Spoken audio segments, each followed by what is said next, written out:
Hello, this is just a short clip just to help those who are brand new to electric cars and are not quite sure how to get them charging when you're out and about on the Type 2 destination chargers.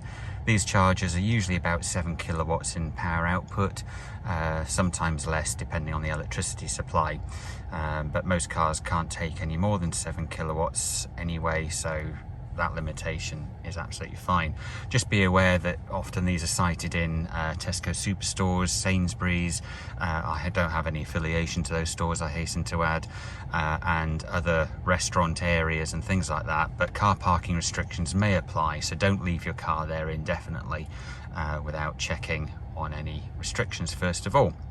So when you turn up, if you can't remember which side your charge port is on in the e-208 and the 2008, on the dashboard display, on the left hand side on this particular setup, there is a battery icon down in the bottom corner, which you can probably see with an arrow to the left. That is pointing to the left side of the car, the passenger side in the UK, or the near side, and that is actually the side of the charge flap. So if you ever forget, that's a fairly easy way of remembering. So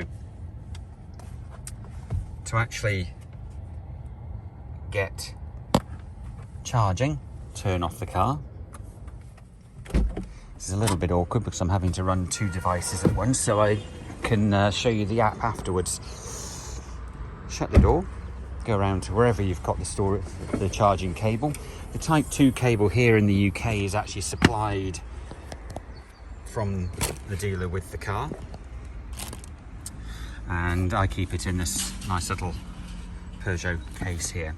Now, in the ends of the cable, they have two different type of endings. One's a slightly smaller one and one's a larger one.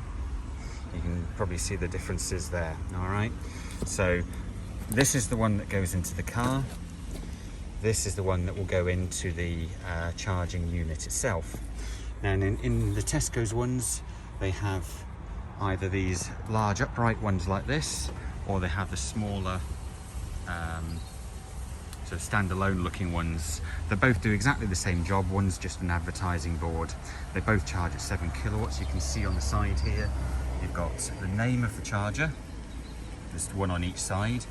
This is obviously section A, 7 kilowatts, does tell you what to do, and there's the charge port itself. Now, I've already got the charge port flap open on my car here, so what we'll do is grab the cable itself. So the first thing you do is actually plug it in to the charger unit. Doing this one-handed is always rather interesting. So in it goes, then grab the other end and plug it in. And you'll see the green on this car the light starts to flash green. That's telling you that the car is actually now charging. However, it will only charge for about a quarter of an hour on pod point units unless you confirm the charge. So to do this, we go to our electrical section that I have here for all my charging points. Select pod point. So you can see here it's come straight up to where I actually am. Otherwise you just click on that icon there and it would then click down here and it brings up. So you've got a choice of clay and chip, the names of the chargers, or Alma and Milo.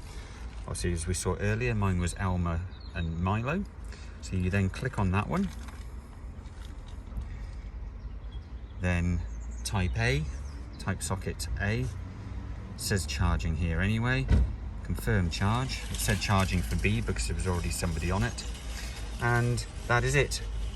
I can now literally close the car up.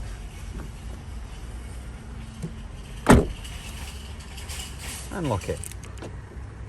Go and do your shopping or charge, whatever you want to do. When you return, and if I come around to the charge port here, so you can still see it's flashing away. When I unlock the car, you'll see that it stops. Now, and if you leave the car unlocked and put your shopping in, etc. for a few minutes, the charge will automatically restart, which means on this particular car, on the e-208, 2008, you would have to probably unlock the car again, or sorry, relock it and then unlock it again to disconnect the charging sequence. But in this case, just need to unlock. There we go, you can hear it actually unclip. It's gone white to say it's not charging. If I pull the plug out now, and if you pull the car out first, it then actually releases the pod point charger one. And just pull it out, and then obviously your cable will go back into the boot. I'm not going to do that one-handed because it's far too awkward. Remember to shut your charge flap. If you try and pull it out of the charger unit first, it won't allow it. So it needs to come out of the car first, then the charger unit. I hope that's been of any help to those that are just beginning on the wonderful world of electric cars. Thanks very much for watching.